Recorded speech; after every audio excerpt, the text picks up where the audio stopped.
and starting to talk about these questions and starting to prepare for the discussion with the family. And then Tim and I will be walking around to see how you're doing.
Hey, so we've had a chance to really huddle up and do the piece. I'm going to have the sons, if they would come up on the stage.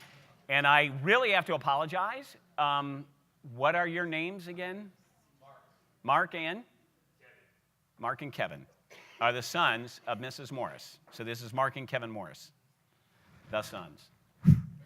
One of them, Mark, is the one who came in when she had the cardiac arrest, with whom the safety risk manager had contact, and who's been talking to prepare this meeting.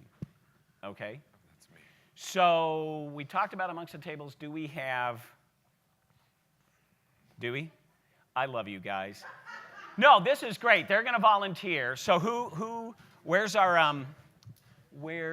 is the handheld over there?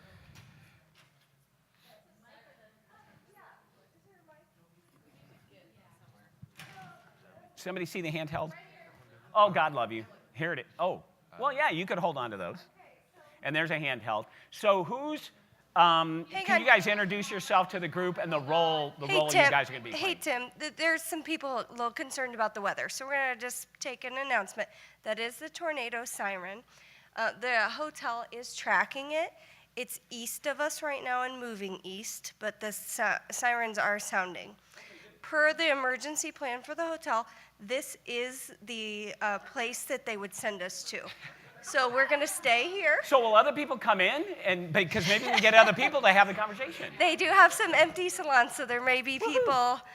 We may hear some noise in the hallway as people go to those spaces, but we are in the safest location, and I will keep you updated. I love you, Kate. I love all you guys.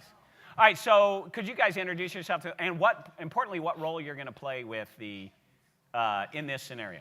Okay, so I'm Iris Varing. I'm with Waverly Health Center. I'm the Director of Quality in my real life. I will be acting as the Quality Director in this scenario as well. Awesome. I'm Dr. David Wante. I'm an ER physician internist, and I'll be serving as just a physician representative who's done the review, but was not necessarily involved in patient's care. Awesome. Great. Let's give it up for these guys volunteering to go up there. Fantastic. There's a third party. Go ahead, Emily. Oh, we have a third. Oh, God bless you. You didn't stand up. Go ahead. Who are you going to be? I was trying to get out of it. Emily Taylor, and am an inpatient ER nurse manager. And Awesome. I'll be going in as, We'll get you a third chair. as that. So. All righty. Yes, thanks. Fantastic. Okay. So in this situation, to make this kind of real, you had met Kevin. No, Mark. Who are you? Who? I'm Mark. You're Mark. So you had met Mark before, who had come in to the hospital, exchanged information, and you've had some phone contact with him. So he knows you, when you go in, and then you'll be able to do the other introductions. So we will just let you go do it. I love doing this. You should see the communication training, man. It's amazing.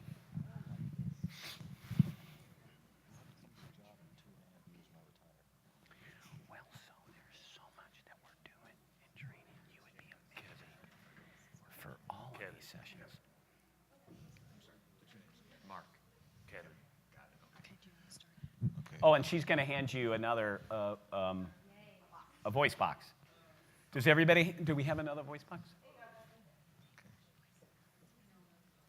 Okay. Throw that from far back. Yeah, here we go. This is my favorite part of this conference. That's amazing. What an invention. Okay, deep breath. Hi, Mark. Hi, I'm Dr. Wante. I'm one of the physicians here on staff at Dallas County Hospital. And Kevin? Good.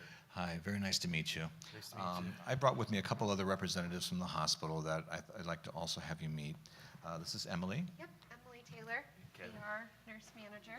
Mark. Sorry for your loss. Thanks And for this is coming. Iris. Hi, Mark. We spoke earlier. Yes. Nice to see you again. to see you. My sympathies. Okay. Kevin, nice to meet you. Well, I appreciate both of you coming back here, so we have a nice opportunity to share some information with you. And we'll give you as much time as you need and answer all your questions and concerns that you may have regarding this case. But first and foremost, we just want to express our most deepest sympathy for what happened to your mother. I know it's been very, very, very difficult for everybody, not only you, but everyone else, because those that took care of her really appreciated her as a patient. She was a wonderful person. What has happened is very tragic, and it's been very hard on everybody to not only understand what happened, but also to extend out enough sympathy for you so that you feel that we do care and that we are concerned.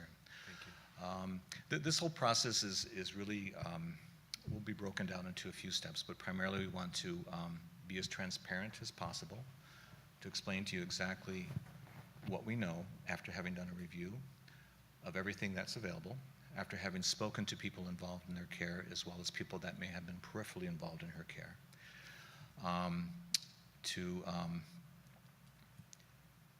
also give additional explanations if you have any questions that we might anticipate that you would have. We want you to feel free to stop us at any point. I might have Emily or Iris break in and give additional information that they may have that I might not be aware of, so that you understand what happened. How much do both of you know about what's happened so far? Because I understand that your mother was transferred to another facility and that a diagnosis was made that explained the cause of death, but we often don't want to explain things that if it's not necessary. We want to understand how much you know so we can fill in the gaps. We know that, honestly, they told us before she went in that the likelihood of something going wrong was low. So We thought she was coming home. we thought she was coming home and that there was some kind of complication. Not really sure what that complication is, and I've done my own research on some of the terms that have been thrown around, air embolism, and not really sure how that came about, because it doesn't seem like that is something They that, told us that at the other hospital, and they said that was what might have Something happened, and we Googled it, and they said, quite honestly, when we Googled it, it was like, that should never, ever happen, and so it made us a little bit worried about what might have happened here. Correct. You have a pretty good idea what your concerns are very valid. It's certainly understandable that you would do a little research on your own to try and understand what happened, and trying to understand what happened is the first step in trying to heal from this process. So we're going to take you step by step about what we have discovered, about what has happened, and how this complication developed. You're correct. This is something that typically does not happen under the circumstances. I said it should never happen. That's what I read. Okay. And we want you to know that it should not have happened. And we own that, and we are very sorry that it did happen. so How did it happen? what happened? And that's what we would like to explain if you will let us kind of go through that with you. Yeah, please. Okay, and please feel free to interrupt at any point, okay? We'll step back to the reasons for her admission, what took place during her admission, and then all the events that led up to the procedure that took place that led to the complication. As you know, your mother has myasthenia gravis. You're probably familiar with the disease in terms of maybe having Googled about it and learned about the nature and how this disease takes place and some of the pathophysiology as we described. What she came in for was fairly straightforward. It was a procedure where a fairly large catheter is placed underneath the collarbone into the vein, large enough to be able to put her through a process called plasmapheresis, whereby blood is taken out, it's filtered through, certain antibodies are removed that are very specific for this condition. The antibodies that basically cause the problem, they're attacking certain receptors that make her muscles weak. This plasmapheresis procedure is generally pretty straightforward. It's done every other day. Blood is taken out, this antibody is removed, blood is replaced, and as each day goes by, typically the patient will feel better and better. They'll become stronger, they'll be able to swallow better, speak better, they'll have increased strength. It's a very straightforward indication. It's very effective, and you're right. Sorry, can we, I want to know what happened. Okay. I understand you're trying to give us what maybe should have happened or what the process was, but I feel like I want to know what happened. I understand that, and it's perfectly okay to want to jump right to that. So with that background information, on the day of her discharge, decision was made to pull this catheter from her vein. It's a large catheter, and so as you pull this catheter, one of the priorities is to make sure that no air gets into the blood system, called the venous system. So the procedure is done in a certain way. The patient is asked to take a deep breath. The catheter is pulled. The most important thing, however, which is really key to this complication, is that pressure has to be applied for an adequate period of time so that the vein, the hole that's been created through this catheter, can close down and there is no bleeding that develops afterwards. One thing that can happen if pressure is not applied long enough is that air can get in, can circulate through the vein system, and can lead up to the brain and cause something called an air embolism. And that's what happened in this particular case. You're absolutely right in saying that what you were told, that this should never happen. We don't expect it to happen. It does actually happen in some cases, but it's very, very infrequent. So It's to do with pressure. it appears to be a pressure issue. It also appears to be a bleeding issue. There's two things that were contributing to this particular case. So you're right, there was not enough pressure applied for a long enough period of time. Why not? That's the second part of this whole issue. Typically, and again, this is something that we own. Typically, when patients receive plasmapheresis, they're given heparin to thin their blood out so that they don't develop clots. That's the other part of the process. Clots can develop during this procedure, so heparin is given to thin the blood out each time she gets the plasmapheresis. There was a recommendation that the catheter be removed the day after she had it removed to allow that heparin to be metabolized out of her system naturally so that there's a low risk of any bleeding. So they took it out too early? Somebody took it out a day early. Why? Somebody? What we've learned, and we regret, we regret to have to tell you, is that there was a lack of communication at the time of the event. Or Are you, So are you saying this unfortunately, is your fault? yes. Systemically, it's our fault, yes. So this could have been avoided? Yes, it could have It could been. have. Yes, we're very sorry.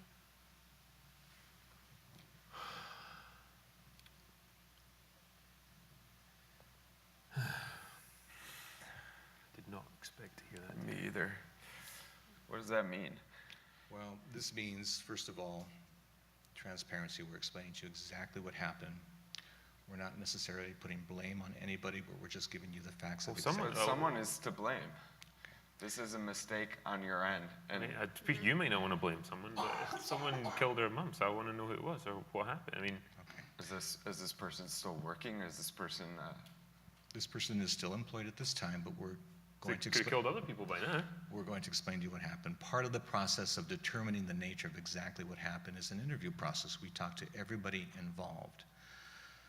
There were a number of factors involved in this. It was a communication error, where it was not in the chart the recommendation that the catheter be pulled the day after it was actually pulled. And the pressure. Correct. Was the communication and pressure the same person, or was it the same person's mistake? Secondly, it was the fact that the person who did pull it was not experienced in this procedure and did not feel comfortable. That just keeps getting worse. I mean, it's just like, it sounds endless. Well, the third part of this is that the person did apply pressure, but because there was still heparin in the system, despite a second attempt at stopping the bleeding, that particular physician lifted pressure off temporarily to grab more gauze to apply pressure. And it was that brief period of time that pressure was let go, that the air was able to enter the vascular system and cause the stroke. I mean, that just sounds like so Oh my many God. mistakes. Can you not appreciate that? I know you think it's like a system thing, but that seems like the one person made 3, 4, 5, 10 mistakes. I mean, why is that person still working? How did they not know to just not take it out that day? I don't understand how no one communicated that to someone. Part of the reason that we go through this process of being honest with you 100% about what happened is we often identify areas within this whole event where improvements can be made and where this can prevent this from happening again. And so that's a big part of this whole process. Again, we're very sorry. I know you have all the reason in the world to be upset and to be angry. And I am angry.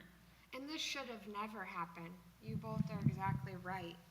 And we want to assure you that we'll make sure that it doesn't happen again. And to How? do If you're not going to fire that person, I but don't to understand do how you're going to so- ensure it's not going to happen again. We're looking at the entire situation, looking at where do we have to improve, and making sure that we do improve those areas that we've identified. Part of our process for follow-up, and this may be hard to hear, because you're grieving, and I can only imagine what you must be feeling. And part of our process for follow-up is looking at the systemic items, all of these individual things that Dr. David had identified and what Emily has shared a little bit too, and looking at them individually, what happened and how can we improve it and make sure it never happens again. And so your mom's death will not have gone in vain. That's empty, I know, to hear now, but we did learn from it, and we are learning from it, as our staff are learning from it. And when I speak of systemic issue, people don't mean to do these things. They did not mean to do these things. It happened. They don't mean it. I'm sorry, but it's like their job. You can't put me as like a NASA scientist. I don't mean to press the button that's going to blow up the spaceship. But if the person isn't competent enough to do the job, like you said it was systemic issues, but it sounds like the same person was at So fault for many all of it. mistakes. And part of what we own is making sure our people are prepared and ready to do the things that they do. And we didn't own that. We didn't have that ready for them. A number of different things. The assignment was made to someone who wasn't experienced in it. And the assignment was made with the nurse that didn't have a lot of experience. So we own that. That is our process as a system that we need to fix. I mean, do you know and how that much we money we're looking at now? Just like the airlift to the other hospital. I mean, Yes. that's just ridiculous. Right. Why should we have to front that if it's you guys that killed her? We are looking at that as well, and we want to talk to you about that when we're finished with this meeting, because we anticipate that you'll have some questions about that, and we want to make it right for you. So we will have that conversation with you as well, because I want to make sure you feel whole as much as you can be and have those questions answered, and we want to make it as right for you as we can. What other questions do you guys have, or is there any concerns that we haven't addressed, or other needs that that we can help with or assist with, besides for the financial piece? I know it's a lot to take in at once, but we just want to make sure that you both are aware that we are seeing this through, and we do want to help you guys in any way we can. And this doesn't end at this visit. We No. continue to follow up with you regularly afterwards to address any additional questions, because you may Google again, you may talk to other people. Transparency is our primary goal, as well as maintaining an empathetic relationship with you, making sure that you understand what we are concerned for your well-being, both financially and emotionally, as it may be.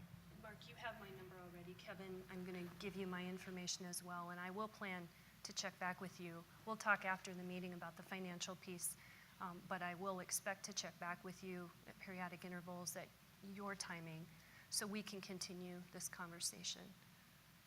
Okay, so let's stop there. Unbelievable. Kate, I'd say the training worked a little bit there, but so as you know, we got to start with you guys first. So, and I was at your table a little bit, and I think what may have helped you as well, you had the ringer at your table as well, because I know Stephen was there. Let's kind of go through a little bit of the questions. So, share with the group what your table talked about in terms of what your goals were, and then I kind of love the distribution of this and how you decided you came up with that. Just kind of share a little bit of that. That was pretty awesome. Oh, I don't know. I think probably we just kind of Made read it each up? other's cues as we did. It didn't look like we were I didn't want to interrupt, so I wasn't. No, so and I that was think, good that it I don't didn't. know, just because we've worked side by side before too, that kind of helped a little. I Yeah. felt like it did. Well, sure. Like, I felt like I was listening to him to talk to somebody, one of our patients, so I feel like that kind of helped with our dialogue a little bit. Well, so that's important when you operationalize this, that you do it that way. When you have teams of people come in, the better you know each other, and you know who's got strengths and who's got others. I think that's good. But again, kind of what were your goals? What were you thinking? Well, terms I of think your we made the approach? assumption that they didn't have all the facts. My assumption was that they're reasonably intelligent, probably Googled, probably got on the internet, probably talked to somebody who knew a physician. And so they probably came armed with some information, but I also assumed that they didn't know, obviously, everything. And so my goal was transparency, and that's painful for us because we have to own it and we have to apologize profusely, but at the same time, I didn't want them to feel like we were holding anything back. And we anticipated the anger, we anticipated the suspicion, the desire to have somebody fired. I mean, that's all going to be happening, so we have to be prepared for that as well. So. And I heard you reviewing what some of the questions were. Did they ask any questions that you hadn't kind of thought about or weren't prepared for? No, I think it was pretty expected. And again, I think that for the other tables, do you see the value of thinking of the questions and really practicing ahead of time? And I liked for how doing he that. was trying to kind of reiterate or go back, but they were just like really like, I just want to know right now, like what happened. I don't care about Right. all that. Just tell me what happened. So that was the only thing for me that kind of like was like, oh gosh, because you guys are just like, no, just tell us what happened. That's all we care. Yep. We don't care about the rest of that. But it was also, I think, important to kind of Set it talk up. through it a little you bit. have to set it up. Yeah, I can't remember. Were you at the communication training piece? I wasn't at the first one. Okay, no. so what we talked about there is what you experienced here, which is, there's this plan for, here's the things we want to cover. And when you go into the room, a whole lot of time, that plan just goes out the window. It's not like canoeing down a calm river, as you go forward. It's kayaking on the rapids. So what you have to be ready for is Mark, Kevin, who you're Mark. That Mark is going to break bad, and so you're now going to be on the rapids, and you got to figure out, okay, we got to we got to meet that. That's what they want, and then somehow redirect it back to the information you need to do. And I actually thought, well, we'll hear from them, but I actually thought you did a pretty good job of cutting to the chase. Obviously not my first rodeo. This is simulation. I've done this many times in 26 years. And I can tell you one thing that's very interesting to anticipate. You'll get reasonable family members, then you'll get irate ones, and you'll get totally irrational ones that are about ready to kill you. Yep. So you have to expect the spectrum, and that makes a difference. Yep. Any other things at the table that you guys talked about at the table, or do you have any comments about how they do? Did they do pretty good? Oh, good. But any of the comments of what you did to prepare? Because, again, as we talked about in the previous workshop, the reason why these conversations fail is a lack of planning. Yeah.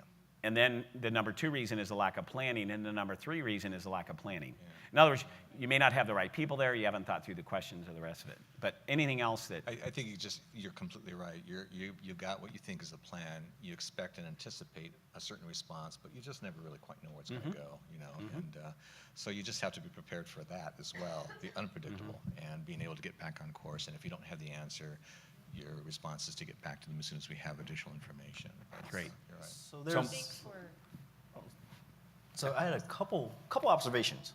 So first of all, you guys were great, fantastic, and this is something drawing from the experience I've had of doing the mortuary thing, because we have those same conversations where you're not sure what you're going to get when you walk in. So a couple of things that I keyed in. So one of the first things you said is you're coming here to answer all of my questions, and that, in my opinion, is not something you want to tell me, because you can't answer all my questions. You can't tell me why that person made that mistake. So I'm here to answer as many questions that you have as possible, because you give yourself that wiggle room to really And what we say, "I don't advise, know." Steve, and I mentioned this before, it's the comment of, I'm going to share with you what I know. Yeah. You may ask questions where I don't know, Exactly. and then I can share with you what am I going to do to find out what I don't know and share with you. Exactly. So you're automatically coming in with the fact you don't know whole the universe and you don't do that part. That's just a suggestion that, again, some people write down to say, boy, that's something I need to think about. So I'm not promising something that I can't deliver. Exactly. That's And really that's good hard point. for us, because we're always trying to say, I'm going to answer all of your questions, and oh, by the way, I'm going to have more questions later. So it's good that you said, I want to follow up with you at another time. The other thing is, we want to make sure you don't get defensive, because there's a sense of, wait a minute, these guys are attacking me, and you're wanting to know this, and I'm trying to tell you this big story and paint this narrative for you, and they're just like, tell me what I want to know. And so it's very hard to sometimes make sure you don't get defensive, because we pick up on that.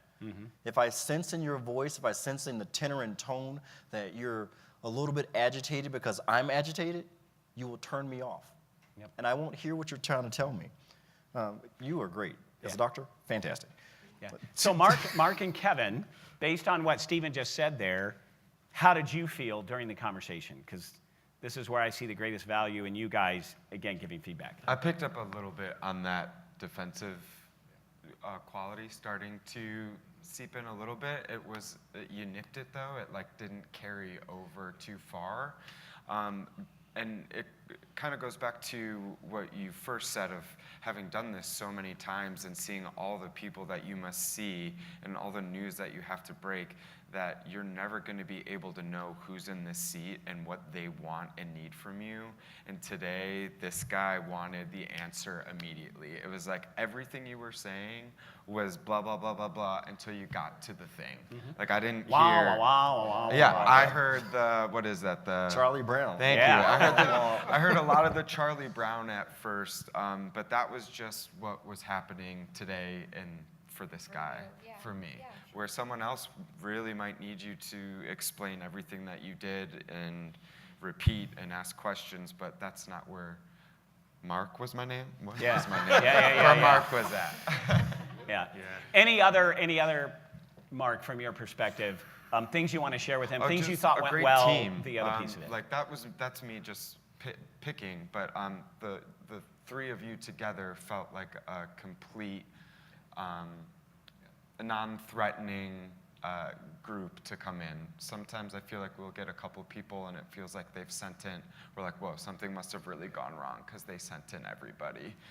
But I felt comfortable, and you did a nice job of passing the ball to each other and not really interrupting or snatching and saying, okay, now I've got something I have to say. Just a little slow start in the beginning for me, that was all. And Kevin. Yeah. As I said, I was spending about 75% trying to make sure you didn't fall off the back of the stage because her chair was almost. I was like, oh, I was ready.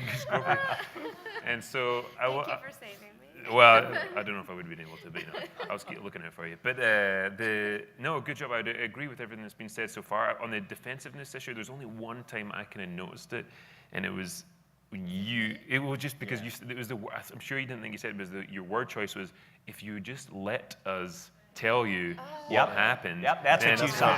And that's what Stephen saw too. Our eyes hit it, and you don't even know you're saying it. You said it in a nice, I could tell you were like, I'm going to try this in the most polite way possible, but the words chosen were just seemed a bit pointed.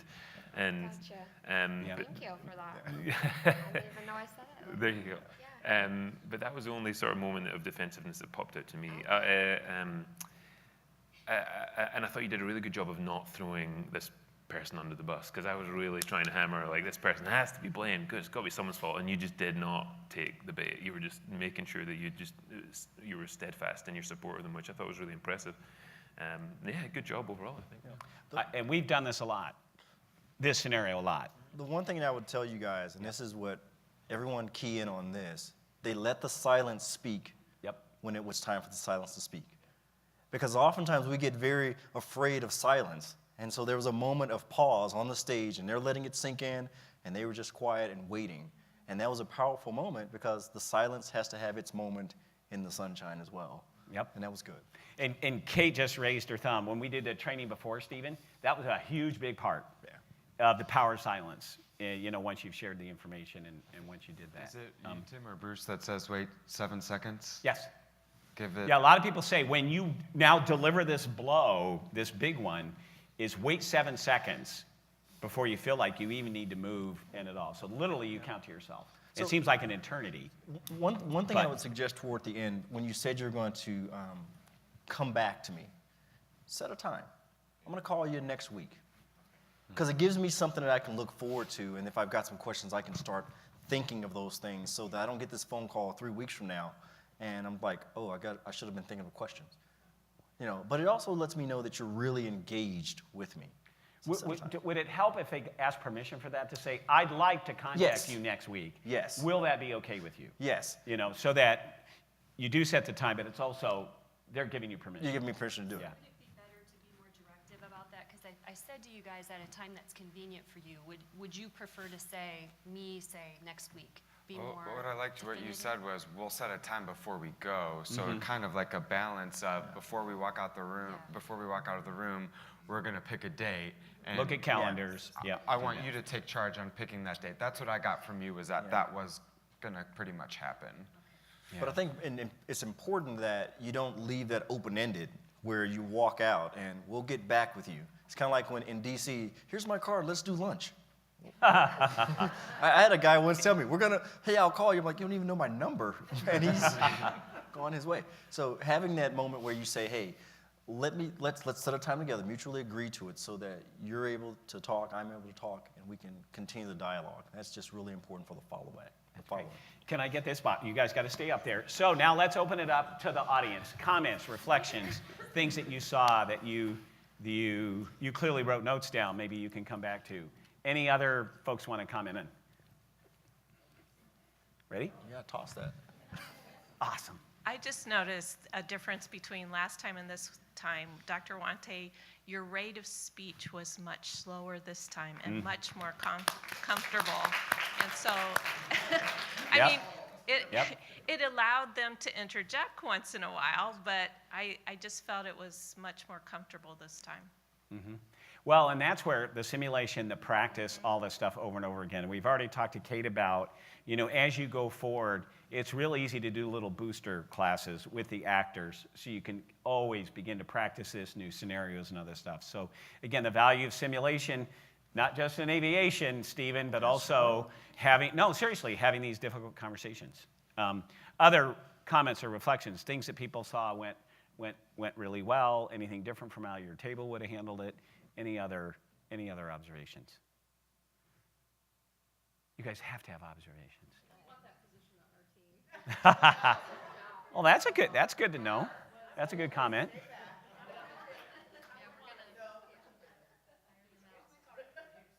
One of the things I noticed, and it was something that I felt uncomfortable with going into this, is when we talked with Stephen about when they say that they want the person fired, or did you fire that person? It's just so uncomfortable to go through that, and I thought you guys did a great job, great example. It's difficult not to have an answer to that, or to tell them yes. It's just uncomfortable. Yeah, well, I mean, I thought they answered it well, which is to say, and you could have gone even to more of this, this happened because of the actions of a bunch of people, not just the person who pulled the line out. And you multiple times you said, we own this. Yes. And you can go into more detail with the family to say, there are so many things. This was bound to happen because we screwed up. We didn't have assurances that people were competent doing. And that's on us. And when that's on us, we can't blame the people we put in the position to be able to do that. So there's lots of ways to practice that, because you're going to get asked it all the time.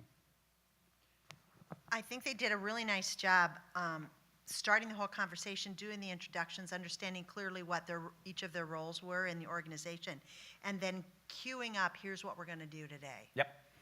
They laid out the plan, and then they followed the plan. Despite your persistence in trying to get somebody fired, they stayed on task. Just nice job, really nice job. Yeah. Any other observations or... Kelly, what do you think? You've been to a couple of these trainings before, but what were your thoughts of? I agree with the comments I've heard.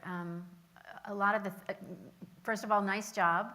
I was struck by the slower pace and the sort of remaining calm, even in the face of their sort of agitation. Not just remaining calm, but being calming as they got agitated. Yeah. Great job. That's great. So as you think of the test question, remember, it was the big three. We're going to share as honestly and transparently as we can the facts that happened. We are going to provide an empathic response, and we're going to follow up and not abandon them. What were things you heard that you would put into the empathy bucket? I heard some really, really cool comments. What were some of the comments that when you think about it are things you should ponder before you go in here that you heard? That any of the three of them said?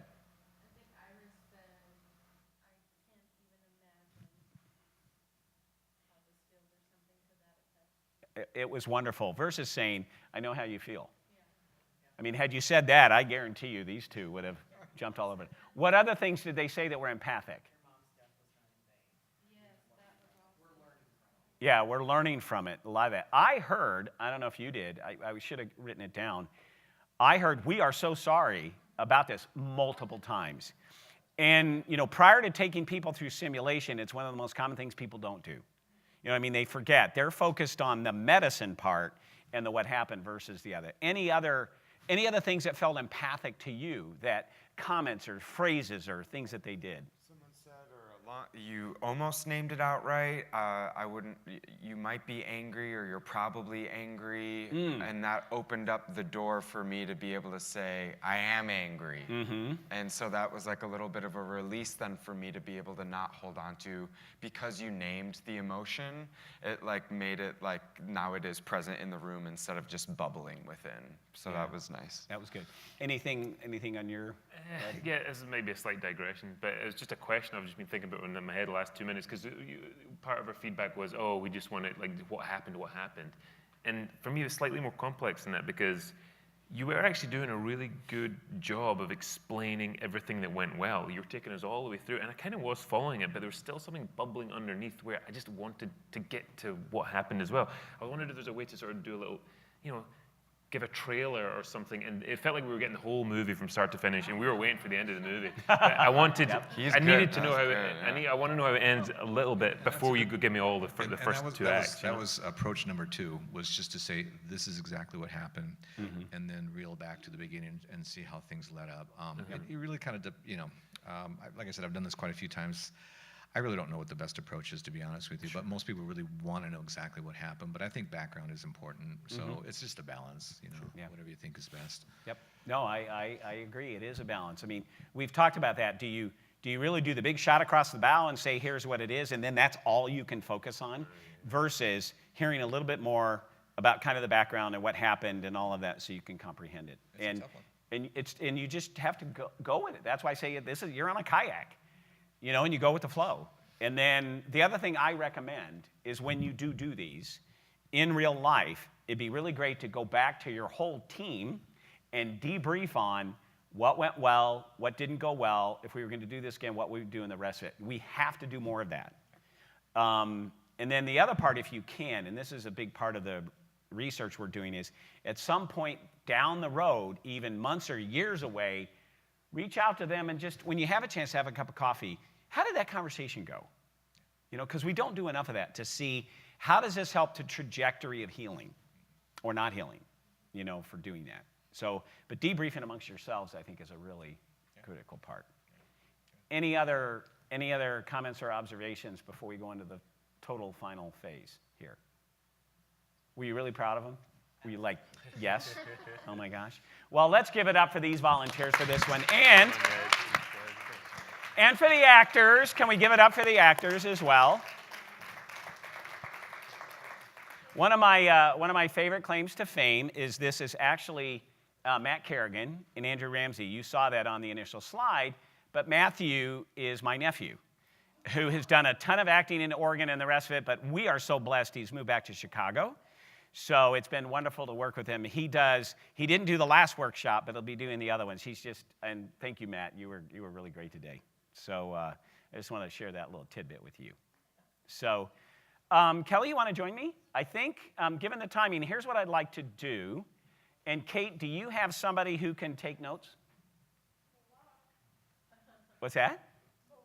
Okay, well, so what I'd like to do is I want to start over here. And I want to hear from every single person in the room about if you could share like an aha moment, a lesson learned, something you will take from this where you found value, and what it is that happened today. Because, we're really trying to, it's kind of like PDSA. We're trying to improve these workshops, do the rest of it. It's good to know, you know, was there anything specific that you learned that you will definitely take home that was new or what Still have you? am uncomfortable with just coming out and saying this is, you know, this is what happened. Mm-hmm. I mean, even though I know you should do that, and I would want to know on the other side, we've been told for so long, you know, don't answer or don't offer what's not asked. Mm-hmm. So that's Yeah. a Delay, and deny, I and would- defend. Yeah, It's a paradigm shift. yeah. So Yeah. that is All pretty right. much. Do you, having seen this, are you feeling a little more confident that through a process and with support Yeah, from I other think people, you with could the go there? support of other people. Awesome. And I just think too, if there's two people, and I would like match up how many people there are and not have too many Sure. involved in it Okay. to not cause uncomfortable or, you know, feelings that you're being attacked like what we talked about before.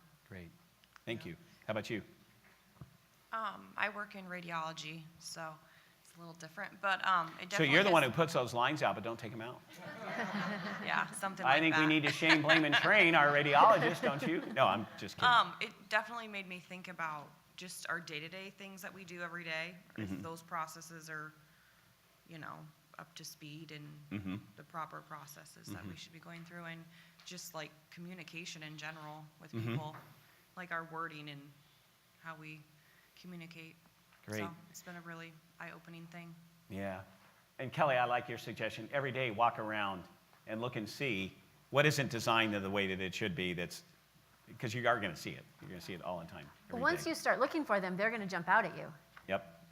Once you're aware of it, you're going to, Yep. in your everyday life, everywhere you go. Yep. The checkout at the grocery store, you're going to think, you know, if they did it this way, that would be so much more efficient. Yeah. Jill. So, what I've been learning through both of these workshops is that I need to maybe even change the way I look at things. Because as my case manager will tell me, sometimes I always do well, this is how I would have done it, or this is how I would have, you know, or I am looking for a person to, not that I'm looking for a person to blame, but that's really hard to say about yourself. You know, like, I need to change the way I look at things. And so that's what I've had a lot of aha moments in both of these. So this is a very good workshop. I'm glad. Great. Thank you. You know, and life's kind of that way too. I think it makes it hard for us. We're always looking to blame people.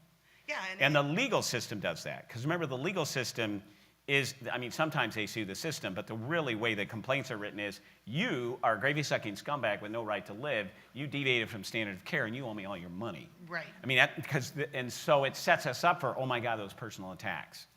And it's really hard to break away from that and think system-wise. And so I'm hoping to go back and, you know, teach that to the organization and try to change I think it's just the culture that I live, you know, and so that's how I practice. So. Yeah, great. Thank you. You could say I'm the best boss ever. Oh, wow. Bobby, is she the best boss ever, or? Okay. Sure. All right, lesson learned from you. Yeah. Or aha moment or whatever. No, yes, I agree with Jill. And it's not just Jill. I mean, where we work, we definitely, all of us kind of do the blame game from the top down. So we both realize that our hospital needs a lot of work as far as changing our mindset and our culture. Have you had Just Culture training or any of that stuff brought? Okay, that is a great opportunity then. I mean, it really is. It is. And there's a lot of great groups that can come in and help you with that. That's just what I'm thinking. And it actually was one of the things that I was going to offer as a solution. It would be team steps training and or Just Culture training, because I think it's good about stopping the line, right? I mean, that's kind of the aviation piece, sort of career resource management, and then the Just Culture part. But anyway, I digress. It's over to you. I think two things kind of stand out to me. So the GO team, I think really trying to formalize, we probably have an informal process for that. So just identifying who those members should be, and then what kind of scenarios should we be, dispatched to. And like Rhonda talked about, just with the admin on call, I don't know that we're always, I've never got a call from the admin on call that, hey, there was a situation. So just letting staff know, how do I get that ball rolling, because the last two situations have happened on the weekend. And so then it's Monday when we're kind of trying to deal with them. So when I'm thinking about all these interviews, it Yeah. wouldn't have happened in a timely thing. So Great. just kind of formalizing some of those processes, and then just getting all of the tidbits about the, I don't call it scripting, but, or words that, to say. I think that's sometimes hard, is like finding the right word. So I think we've got a lot of examples of how do you answer hard questions. So Sure. I liked that today. Were you at the first workshop? I was not. So there is, and so we will get those to you. We created 3 slides worth, so not scripted, but just look at things and ponder it, and even review right before you go in. So it's natural, it's authentic, but it's sometimes things that you don't think about. Yeah. Like the line that she said about, I can't imagine how horrible this must be for you, is it really avoids that thing where you say, I understand what you're doing. So Kate, we'll continue to share that stuff with you. I think I was And- registered. I just had a conflict. So I think I might have the slides. Were Oh, they good. on the link? Yeah, go through that Okay, stuff. When I'll get 'em. Bruce, Yep. there's this section, it's not that many slides, on empathic communication, and that's where you'll see some of that stuff in there. Also, when we do will you be at the 4th workshop? Yes. So there, we're going to give you more suggestions about how to build these teams and do some other stuff related to that. I mean, that's the putting it all together. All right, how do you really think about in your organization how you might operationalize it, find the resources to do that? Okay? So on a personal level, I liked the video of the blame thing. I'm going to take it home and show my husband tonight. Anyways. Does he play water polo? No, I'm kidding. Yes. Oh, he's a blamer. Oh!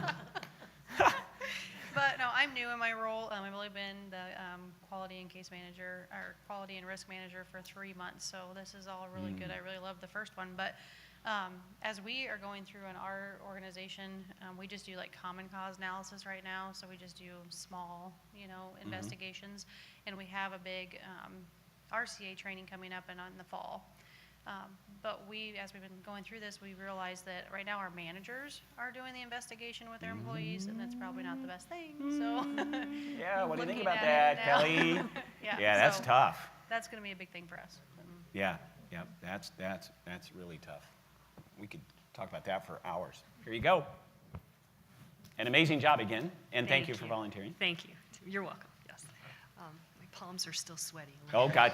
You ought to see my armpits. I swear. I mean, you're on the hot seat, but I'm sweating my ass off watching you do this, because I got to tell you, these things have gone south in the past. And I will tell you, this is why I work a lot with Matt and with Andy. Yeah. I kid you negative. We hired, and I won't use her name, we did a bunch of training in California, and it was a medication error, and the actor stood up and started putting her finger in the chest of the nurse who made the order, and it was unbelievable, and it created post-traumatic stress. We had to stop it. It's like, oh my God, stop, time out, you're out of here. We're doing this. So I still suffer from that. My fear is they're going to break bad. They haven't in a long time. Andy got really close in Northern California one time, as he knows, but Matt, he didn't quite do it. Matt and Andy, thank you for being. But I mean, you were God so bless him. intense. You saw a little bit of Matt, but Yeah, you in know. all honesty, it felt like I was in a real meeting. Yeah, well, Looking that's into their their job. eyes, I was like, everything kind of melted away. And that's So their it was- job, yeah, which it is was really why good. we So thank love to use these really good actors and not just the kind of role play. I mean, Yeah. as you guys know Yeah. otherwise. So- But thank you. Yeah, you're welcome. Lots of learnings. Oh my God. I think All right. I know. Yeah. Lots of learnings. 2 of them that come to mind. High level that I need to change our process for root cause analysis to go away from more of a bigger group to individual interviews and removing the manager supervisor Yep. from that. So that was Yep. great learning for me.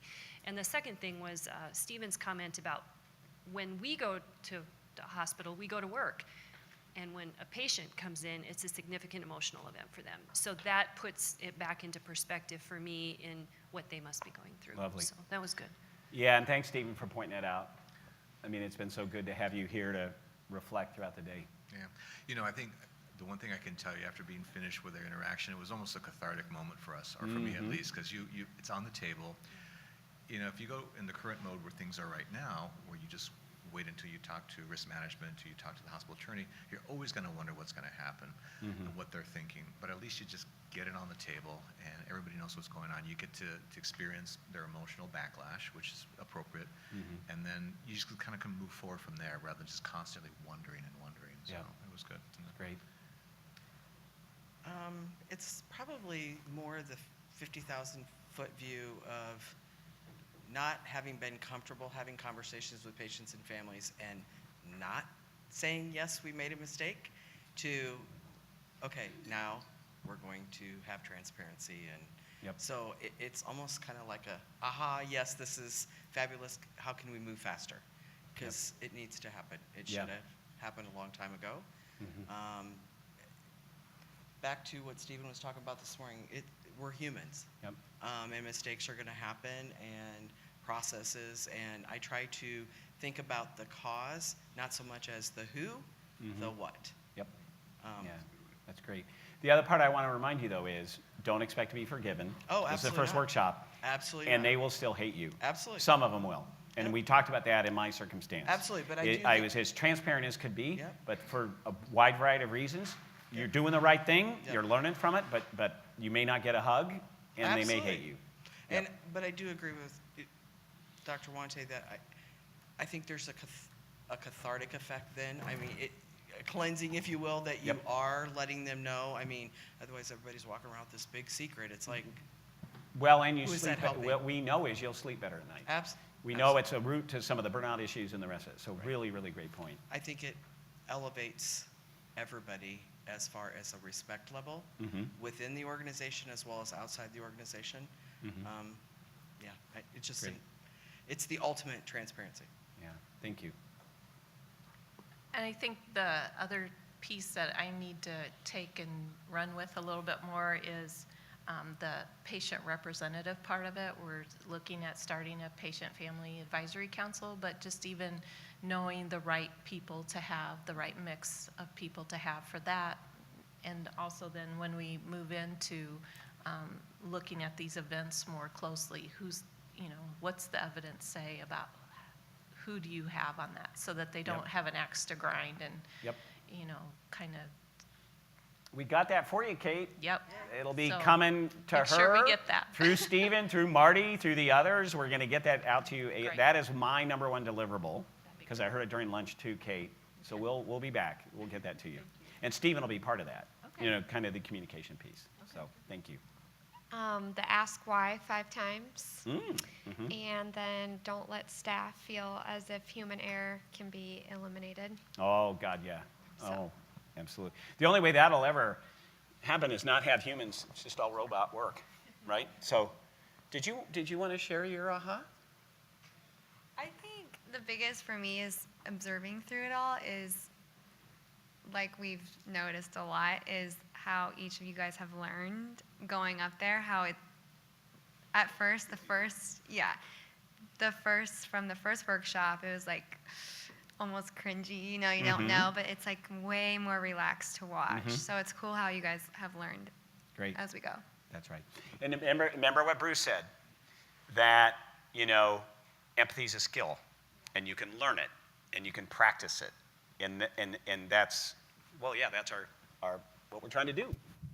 I think the aha moment for me was, and I think the word that you used is, I tend to get anchored. And I think it has to do with the time commitment. And I think being here and learning this takes time. And it's going to be a time commitment from me. And I think right now I tend to just want to find real quick what the problem was and take care of it quickly and get done with it. And I think I need to change my thinking on that to take more time and to devote more time to it. And also to talk to my team too, that they're going to have to devote more time to it also. But I think I tend right now to get anchored. Great. Kelly, you want to? And you're probably finding real problems and finding real solutions, but you're probably also missing other opportunities. There's probably more to it. So there are more opportunities to improve. So I've really appreciated the opportunity to practice some of these skills that we're learning, because we're going to have to go back and do them. I think probably for me, one of the biggest aha moments, and I still have a lot to learn through it, is that I'm probably not the right person attending this session. As the chief nursing officer and assistant administrator, I have clinical oversight or administrative oversight for all the clinical folks, and that means I'm kind of their boss. And so as we're doing the interviewing component, I'm probably not the right person to be doing that, even though I do it. And so the ability to determine who really should be the right person at the table and get our team probably identified and trained would be my next step. But If you are skilled at interviewing, which I believe you are, there are other people you could interview. Maybe you wouldn't interview nurses, but you could interview physicians, you could interview respiratory therapists, depending on what your event. The CEO. yeah. Yep. The board members. And continuing your train of thought, as you do more of these and train other people, one of the best ways to train people is by your example. So if they can see you do it well, they'll learn from that. Thank you. I hope to be able to someday do it well. So Agree. it's been a great opportunity to learn. You and do grow. it well, and you are in a really She's good so position modest. to mentor other people to do it. My biggest aha moment is exactly what Dar said. I guess in these last 2 sessions, I've been trying to formulate who is the appropriate person. We have such a small hospital and so few resources that sometimes you're the same person in 3 different ways. So, just different ideas, and I think everything is circumstantial as well. Sure. I do. But the other thing is, you brought up Just Culture, and it's probably been 5 years ago that our hospital had Just Culture training, and that was huge for me. I love that algorithm, and since our last meeting, I did get Just Culture training because we have a lot of new leaders at our facility. So Nice. that's scheduled for next month. So Awesome. That was Good for you. a big thing. Good for you. Great. One of the things that I just continue to, hunger for in our facility and I'm looking forward to what you're going to share with us about the Patient and Family Advisory Council, because we have such a gap. It's so valuable to hear from Stephen and the other guests that you had at the first one, because as you could tell, I've got my Kleenex here, and the actors, I just get so emotional because you want to say the right thing, you want to help them through that, and I think exposing even just me and the rest of our team with family and people that are close to the accident or the event you just have to practice it, and it's just so valuable being able to do that here. Great. Thank you. Mine Will you is be at the short. other workshops? We're bringing, no. Bring Well, more no. Kleenex, So as Stephen knows, the patient that we're going to bring and his wife to the next workshop ended up being a quadriplegic related to an operating room medical error, and has made a lot of recovery in the rest of it. But he's coming out here. He'll be there in a wheelchair. He will be able to speak. His wife will be there, and like Stephen, wouldn't you agree? I'll let you speak. You've met Jack. You know him. I met him at one of our PFAC meetings, and I was blown away just listening to the story and how much of an advocate he is. Oh, you are in for a treat. He is life-changing. I'm hyping him up because he's really that good. Yeah. So. Yeah, he's an amazing guy. Yeah. All right, mine is short and sweet. From the Brene Brown video, blame is the opposite of accountability. Yes. And Thank mine you. is, again, getting the patient input and listening to them. I really like the video as well on accountability, and then I also really like the human factors point, making sure that we're always looking for those. I think that's really important. I'm non-clinical as well, so it's a lot easier for me to look for those things than it is the clinical side of it, so I really like that. Well, everybody said almost everything I wanted to say, so I was going to pass it on. But one thing I would add is just, I love the tell me more, just that line. If you can't think of where to go, just tell me more. It's just simple and it's open-ended, and hopefully it will get you where you need to go next. Yeah. Well, and it's kind of like when we do the communication training, what Bruce would say is, questions are sometimes the answers. So if you can't think of what you want to say, ask a question. How are you feeling? What else would you like to know? All that piece. And for here, I totally agree, Kelly. I loved your highlighting that. That was cool. I belong to a critical access hospital, and I think your point of being transparent with the patient, that this is my first time doing this procedure. I've done training and have maybe like a support person or house supervisor in there with you that first time to put the patient at ease, but be open about it. Because I know a lot of our newer nurses shy away from those skills because they're like, I've never done it, so I'm just going to have you do it, but I'll watch. Yeah. So giving them that encouragement to do it themselves, but have the Great. support. Cool point. Over here. So one of mine is very personal. It's like, it's right here, in the red. What emotions do you anticipate? You know, how do you name it and validate it? So my personal problem and in my family is that we try to surprise the emotions. It's like, you know, don't cry, don't do this, you know, it's okay. That's our family thing. So I think it's very important to help the patients and family to open up if we can pinpoint, you know, give some suggestions on emotions and validate. You have every right to feel this way, you know. So that's my personal takeaways. Great, thank you. Stephen, almost the last word. We're going to let Kate get the last word. So, but I'll tell you, first of all, this has been an amazing opportunity for me to come here and share with you and learn with you. And so I am going to go back to my PFAC and just that much more enriched from your presence. So again, thank you all for letting me come here with you. One of the things that I just clued in on is something that you said. So we all have bias. It's unconscious bias. There's cognitive dissonance. There's different types of biases that we have. And so as a medical professional, as a military professional, we have to recognize those biases. And when we deal with patients, when I deal with airmen, I have to realize that they come from different cultural backgrounds, different experiences that have made them who they are, and the persons that they project. And so taking that thing into account, taking those biases into account when we address people, when we talk with them, when we try to get to the root cause of something is very important. Language barriers, that's one of the things that people generally kind of push off to the side. Well, we have Spanish-speaking translators, but wait a minute, we have a lot of people that come from the Middle East that come to Georgetown, certainly in transplant.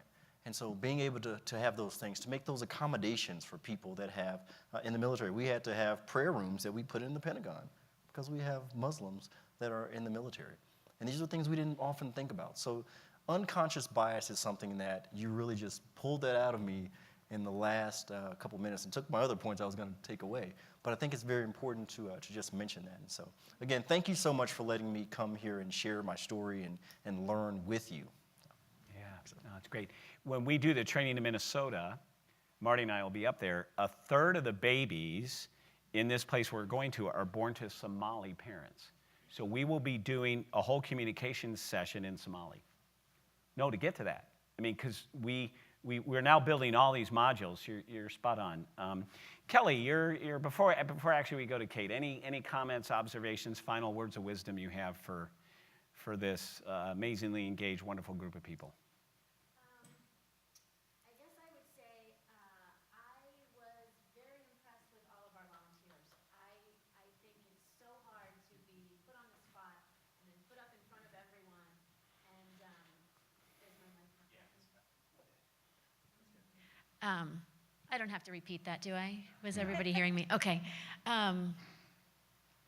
So I didn't see you at the first workshop. I don't know how many of you have practiced before, but I think just everyone did such a great job, and you'll only get better. You'll only get better the more you practice it. So even if this is new to you, hats off. I think you guys are doing a great job. Yeah, that was great. And on behalf of the whole team, it is an honor to come to these workshops and work with you and see you lean in and learn and do all that. It's humbling to see it. I totally agree with Kelly, the people coming up.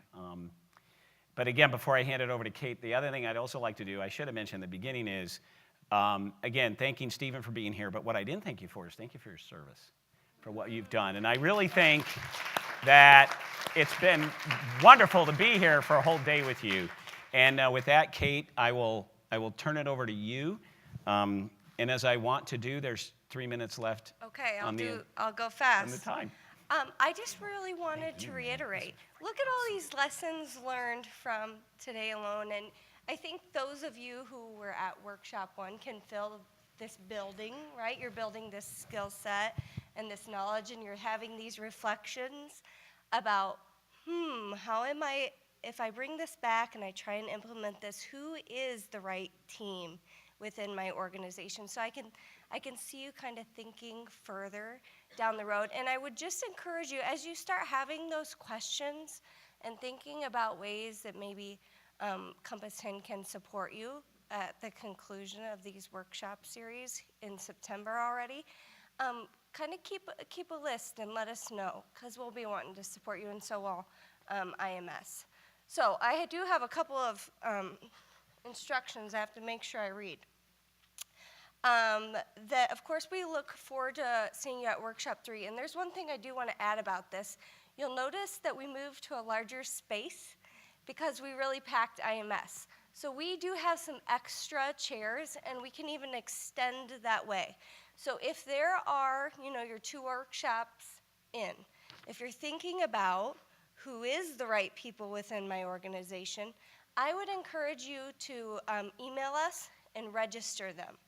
You have 2 months, 2 more workshops to get them involved, get them here, let them see what you see and feel what you feel, and let's fill these tables. This is a really incredible, unique opportunity and training that we have here in the state of Iowa, so let's take advantage of it. If you have, this is the important part, please remember to leave your nursing contact hour forms and CME attestation forms at the desk so that you get credit for your attendance today. Please do travel safely home. I think we are in a tornado-safe zone here. Thank you for coming.